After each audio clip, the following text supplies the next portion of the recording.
જી માતાજી મિત્રો, પુષ્પાની રસોઈમાં તમારું સ્વાગત છે। આજે આપણે ફરાળી ઢોકળા બનાવવાના છે। તેના માટે 1 કપ જેટલો મેં મોરૈયો લઈ લીધો છે। કોઈ પણ વાટકી તમારે માપ સેટ કરી લેવાનું છે। 1 વાટકી જેટલો મેં મોરૈયો લીધો છે। હવે તેને આપણે જારમાં લઈ લઈશું। મિક્સર જારમાં લઈને તેને પીસી લેવાનો છે।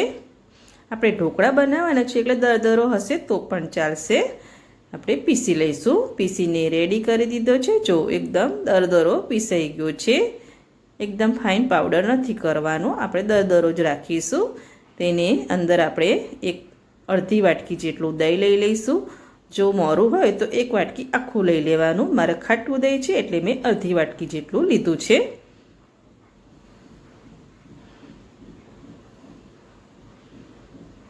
अने 1 काचुं बटाकું मैं धोईने लई लीधुं छे कट करीने। 3 થી 4 લીલા મરચાં કટ કરી લીધા છે, તીખાવાળા લીધા છે। મીઠું લઈ લઈશું સ્વાદ અનુસાર।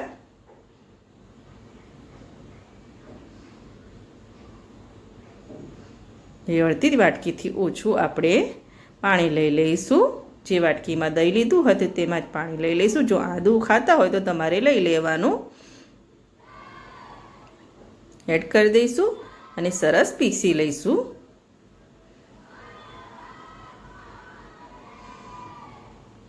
પીસાઈ ગયું છે। હવે એક બાઉલ લીધું છે, તેમાં આપણે આ ઢોકળાનું બેટરને બહાર લઈ લઈશું। હવે આ બેટરને આપણે 30 મિનિટ માટે રેસ્ટ આપીશું, જેથી સરસ મોરૈયો ફૂલી જાય।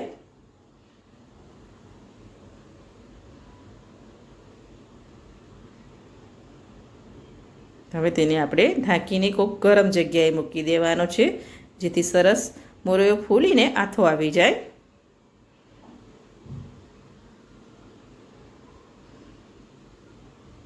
30 મિનિટ માટે 30 મિનિટ જેવું થઈ ગયું છે। ચેક કરી લઈશું। સરસ મોરૈયો ફૂલી ગયો છે અને આથો પણ સરસ આવી ગયો છે।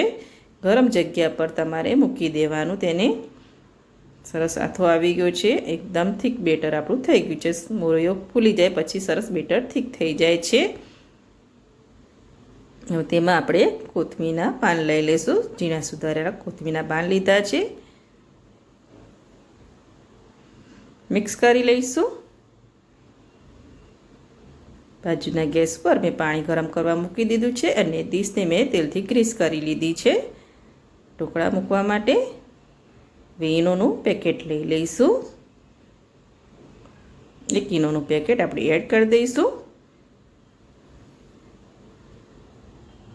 હવે ઈનો એક્ટિવ થઈ જાય તેના માટે અડધો લીંબુનો રસ લઈ લેવાનો છે।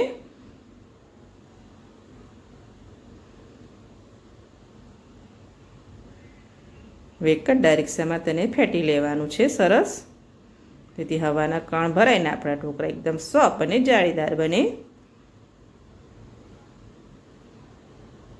એક જ ડાયરેક્શનમાં આપણે ફેટી લીધું છે બેટરને સરસ।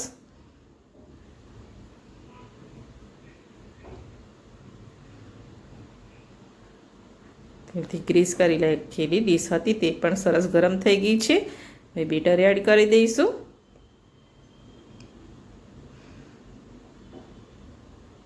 બેટર બધું પાથરી દીધું છે અને ઢાંકણ બંધ કરીને 15 મિનિટ માટે સ્ટીમ થવા દઈશું। 15 મિનિટ જેવું થઈ ગયું છે, ચેક કરી લઈશું।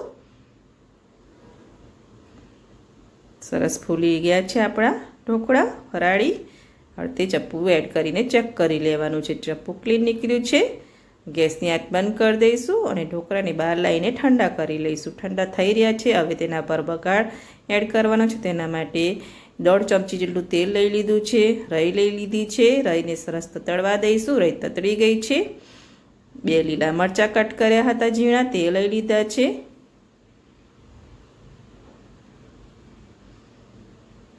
ને સફેદ તલ લઈ લઈશું। હવે આ વઘારને આપણે ઢોકળા પર એડ કરી દઈશું। હજુ આપણે કટ નથી માર્યા, પહેલાં વઘાર કરી લઈશું પછી કટ મારીશું।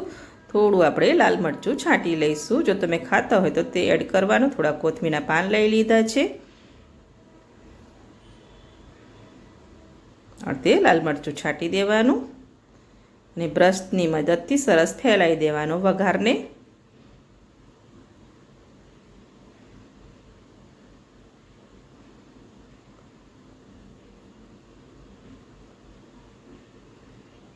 હવે ઠંડા થાય એકદમ પછી તેના કટ મારીશું.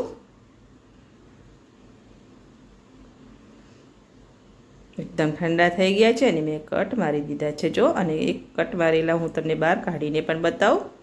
સરસ એકદમ જાળીદાર અને સોફ્ટ આપણા ફરાળી ઢોકળા બન્યા છે. એક ટુકડું તમને તોડીને પણ બતાવું કે કેટલા સોફ્ટ અને જાળીદાર બન્યા છે. જો એકદમ સોફ્ટ અને જાળીદાર બન્યા છે આપણા ફરાળી ઢોકળા. તમે એકવાર જરૂરથી ટ્રાય કરજો. ઝટપટ બની જાય છે અને ખાવામાં બહુ ટેસ્ટી લાગે છે. અને જો તમને મારી આ ફરાળી ઢોકળાની રેસીપી ગમતી હોય તો મારા વિડીયોને લાઈક કરજો, સબસ્ક્રાઈબ કરજો અને બેલ આઇકન જરૂરથી દબાવજો. ઝટપટ બની જાય એવા ફરાળી ઢોકળા.